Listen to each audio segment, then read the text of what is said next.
Have you ever felt like the harder you push yourself to be disciplined, the more it just pushes back? It's a super common struggle. But what if there's a completely different way to think about it? Well, today we're going to dive into a totally fresh take on building habits that actually last. Let's get into the 5 pillars of quiet self-discipline. So, let's get real for a second. Have you ever gone all in on a new goal? I mean, you're super motivated, only to completely burn out like a week later?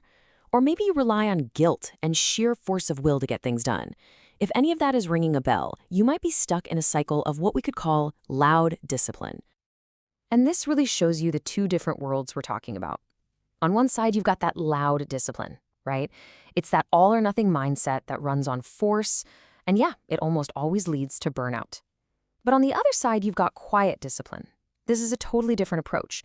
It's built on small steps, on finesse, and it leads to progress you can actually sustain. It's really about working smarter, not just harder. Okay, so how do we actually do this? Where do we begin? Well, we start with pillar number 1, the first step. And this is all about defeating the biggest enemy of progress, which, let's be honest, is usually just not starting at all. I love this because it's so true. The biggest, most amazing goals are always built on the tiniest of beginnings.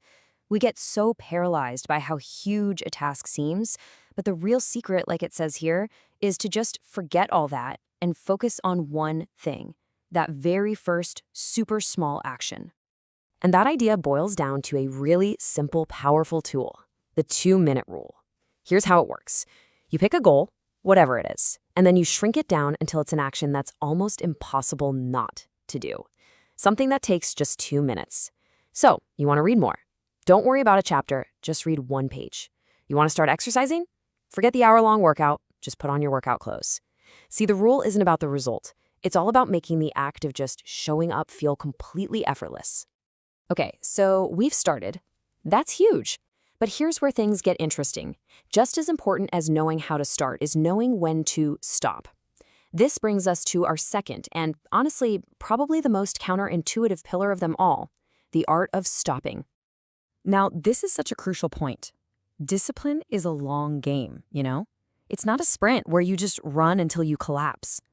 When you stop before you're completely drained, you're not quitting. You're actually being strategic. You're setting yourself up for success the next day and keeping that precious momentum going. And just look at all the amazing benefits of doing this. For starters, you prevent burnout.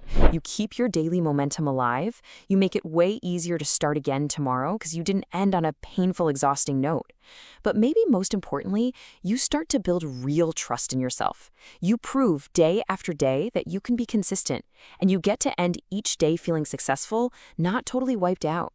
So this leads to a really big shift in thinking, which brings us to our third pillar. If it's not about grinding for hours and hours, then what is it about? Well, it's about focusing on your energy, not the hours you put in. We've all heard this a million times, right? This idea that we just need to grit our teeth and force our way through, no matter how tired we are. This is basically the core myth of that loud discipline we talked about. But the truth, the quiet discipline approach, is so much smarter. It's about finally recognizing that your energy is a finite resource. It's not unlimited.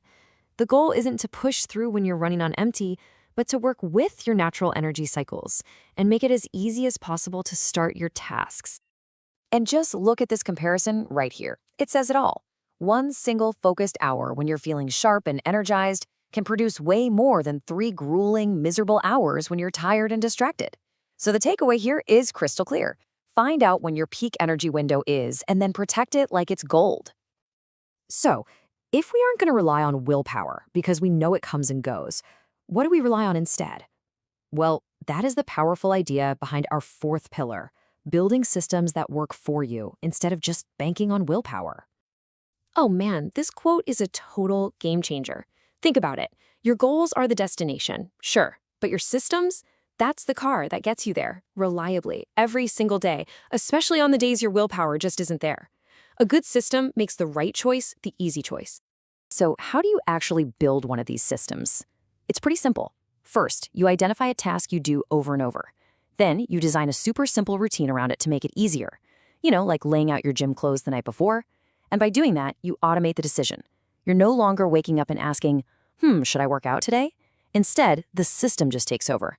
It says it's 7 a.m. and the clothes are right here. You just follow the plan, no willpower needed. And now we've arrived at our final pillar, the one that really ties this all together. This is the core philosophy that drives this whole quiet path to self-discipline. This right here is the heart of it all. Please don't fall into the trap of thinking that you have to do a 2-hour workout or you have to write 1,000 words for it to count. That's not how it works. Showing up for just 5 minutes is infinitely better than skipping the day entirely. Consistency, not how intense you are, is what creates real, lasting results. So let's just put it all together. This is like a fantastic little cheat sheet for this whole approach. Your daily rules become so simple. Number 1, take one small 2-minute action. 2, stop before you're exhausted. 3, work when your energy is high, not just for a long time. 4, follow your system. Don't rely on your mood. And 5, never miss a day, no matter how small the effort. This is the blueprint for quiet discipline. And when you look at it this way, it just shifts your entire perspective, doesn't it? Discipline stops being this dramatic, forceful battle you have to fight against yourself every day. Instead, it becomes this gentle, quiet, and kind of dignified practice of just showing up. And so that really leaves us with one final and I think crucial question. This isn't about trying to overhaul your entire life tomorrow. It's about right now, in this moment. What is the one small, almost effortless, quiet step you can take today to just begin?